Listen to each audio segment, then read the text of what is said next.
राधिका के परिवार में राधा के माता पिता उससे प्रेम बिल्कुल भी नहीं करते थे।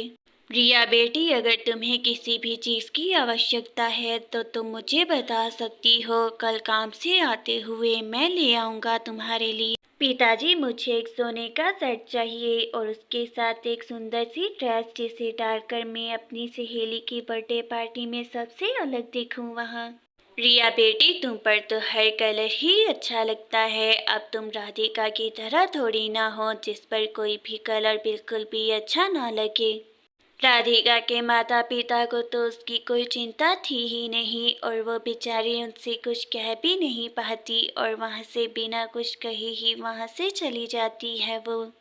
ऐसे ही कुछ समय भी बीतता है और जहाँ एक तरफ रिया का अच्छे से कॉलेज में एडमिशन करवाया जाता है, वहीं दूसरी तरफ राधिका बेचारी को एक काम से कॉलेज में भेज दिया जाता है। राधिका के परिवार में उसे बिल्कुल भी महत्व नहीं मिलता है। सब उसकी बहन रिया से ही प्यार करते हैं।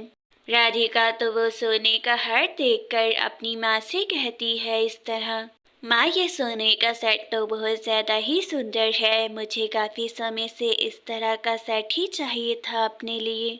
राधिका, ये सेट तुम्हारे लिए बिल्कुल भी नहीं है। ये तो मैं अपनी सुंदर बेटी रिया के लिए लेकर आई हूँ। तुम पर अच्छा बिल्कुल भी नहीं लगेगा। राधिका तो बहुत ज़्यादा दुखी हो जाती है। उसके साथ हर बार यही होता है।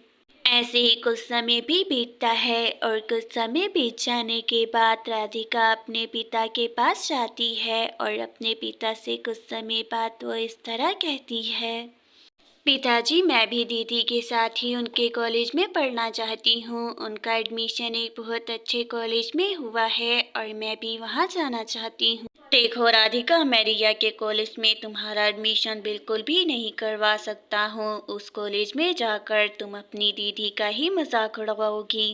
राधिका को तो समझ आ जाती है कि उसका एडमिशन कभी भी नहीं होगा वहाँ।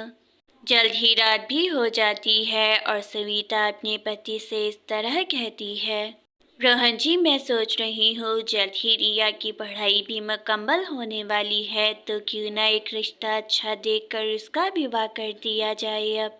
सविता जी, ये तो बहुत ही अच्छा विचार है। मैं भी सोच रहा था कि रिया का एक अच्छी जगह विवाह कर दिया जाए और वो प्रसन्न रहे।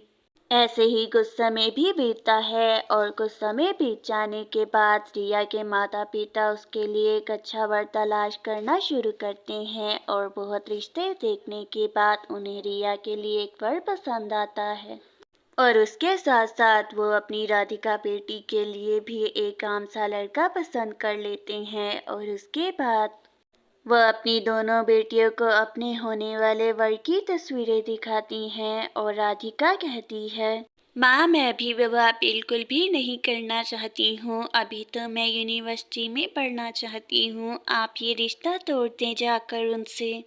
अब तुम आगे बिल्कुल भी नहीं पढ़ सकती हो। शुक्र करो कि माता पिता ने तुम्हारा रिश्ता कर दिया, वरना तुम जैसी बदसूरत से आखिर कौन विवाह करता। राधा के घर वाले तो जबरदस्ती उसका विवाह कर देते हैं और फिर राधा अपने जब ससुराल में जाती है तो उसके ससुराल वाले उससे बहुत ज़्यादा प्रेम करते हैं।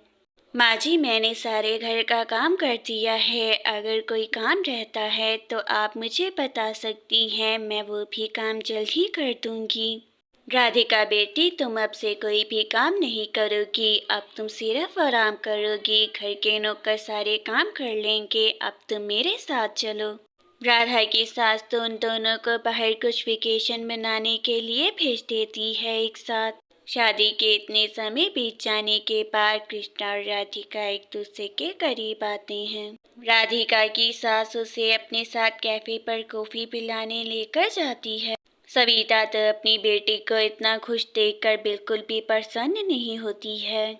राधिका, तुम यहाँ कैफे में क्या कर रही हो? क्या तुम्हें अपनी ससुराल में कोई भी काम करने को नहीं है जो तुम इधर उधर घूमकर टाइम वेस्ट कर रही हो?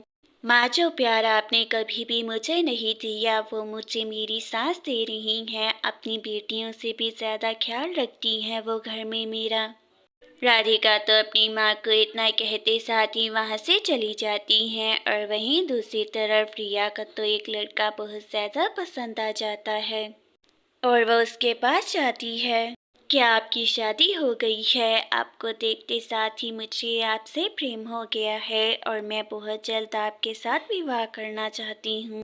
मैं तो बिल्कुल सिंगल हूँ और आपको देखते साथ मुझे भी आपसे प्यार हो गया है। अगर आप चाहें तो मैं आपसे विवाह ज़रूर करना चाहूँगा।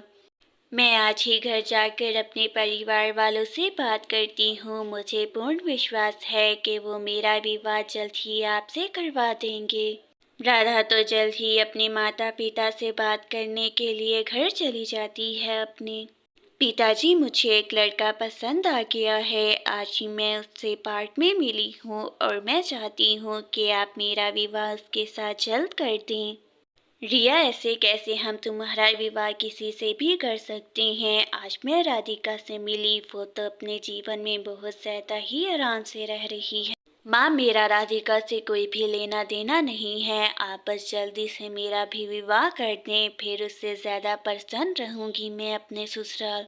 रिया तो उस लड़के के प्यार में इतने ज़्यादा अंधी हो जाती है कि वो अपने परिवार को छोड़कर उस लड़के से भागकर विवाह कर लेती है और फिर वो उसके घर जाती है उसके साथ। रोहन की तो पहले से ही एक पत्नी थी और वो रिया को देखकर इस तरह कहती है, रोहन, ये लड़की कौन है और आखिर तुम इसे अपने साथ घर पर क्यों लेकर आई हो? मैंने तो तुम्हें एक सर्वेंट ढूंढने के लिए कहा था, उसका क्या हुआ? मेरी प्यारी पत्नी, मैंने इसलिए तो इससे विवाह किया है कि ये 24 घंटे सिर्फ तुम्हारी ही सेवा करे। अब यही सारे घर का काम करेगी। रोहन, तुम्हारी पहले से ही एक पत्नी है तो तुमने मेरा जीवन बर्बाद क्यों किया? तुमने मुझसे झूठे प्यार के वादे आखिर क्यों किए? मुझे बताओ। मैं तुम्हारे पास प्यार का प्रस्ताव लेकर नहीं आया था, तुम ही मुझे प्यार का कहने आई थी और वैसे भी तुम ही इतनी बेताब थी विवाह करने के लिए। अब तुम नई नवेली दुल्हन तो है नहीं हो, तुम मेरी नौकरानी हो। तो जल्दी से अपना ये मेलोड्रामा खत्म करो और जाकर चाय बनाओ मेरे लिए। रिया को अपनी गलती का एहसास होता है कि आखिरकार उसने अपना घर छोड़कर कितनी बड़ी भूल की। ऐसे ही कुछ समय बीतता है और कुछ समय बीत जाने के बाद रिया से तो ये अब सब कुछ सहन नहीं हो रहा था और वो हिम्मत जुटाकर अपने परिवार के पास दोबारा जाती है और अपने माता पिता को देखकर वो कहती है, माँ, मुझे आप माफ़ कर दें। मुझसे बहुत बड़ी भूल हो गई। जो मैंने आपका कहा नहीं माना। उस लड़के ने पहले से ही विवाह किया हुआ था। रिया, हमने तुमसे एक तरफा प्यार किया। राधिका को कभी भी हमने महत्व नहीं दिया, जिसकी सज़ा हमें मिल रही है तुम्हारे रूप में। माँ, मैं जानती हूँ कि मुझसे बहुत बड़ी भूल हो गई है, लेकिन मुझे अपने किए का पछतावा है और मैं चाहती हूँ आप दोनों मुझे माफ़ कर दें। रिया, अब हम कुछ भी नहीं कर सकते हैं। अपने जीवन का चुनाव तुमने खुद किया है और अब ये सब कुछ तुम्हें अकेली ही भुगतना पड़ेगा। रिया के माता पिता चाहकर भी अब उसकी सहायता नहीं कर सकते थे और वो वहाँ से चले जाते हैं। दूसरी तरफ राधिका तो अपने परिवार के साथ और पति के साथ बहुत ज़्यादा खुश थी। कृष्णा जी, आपने और माँ जी ने जितना मुझे प्रेम और स्नेह दिया है, इतना प्यार और स्नेह तो कभी मेरे माता पिता ने भी नहीं दिया मुझे। राधिका, तुम हो ही इतनी अच्छी कि कोई भी तुम्हें प्यार करना शुरू कर दे और वैसे भी तुम मेरी जीवन संगनी हो और मेरा प्यार भी। और वहीं दूसरी तरफ रिया और रोहन को इतना करीब देखकर उसकी पहली पत्नी कहती है, रिया, तुम मेरे पति के इतने करीब क्या कर रही हो? मैंने तुम्हें कितनी बार समझाया है कि तुम सिर्फ इस घर की नौकरानी हो और वही बनकर रहो। देखो रितिका, जितना हक तुम्हारा रोहन जी पर बनता है उतना मेरा भी बनता है। वो मेरे पति हैं और मैं उनकी पत्नी। तुम्हें ये समझना होगा। रोहन, तुम देख रहे हो आजकल इस रिया की कितनी जुबान चल रही है। तुम इसको खुद ही बोल दो कि ये जाकर गंदे कपड़े जल्दी से धोना शुरू कर दे। तुमने सुना नहीं कि रितिका क्या कह रही है? जितना कहा जाए सिर्फ उतना ही किया करो। अब जल्दी से जाओ और गंदे कपड़े धोना शुरू कर दो।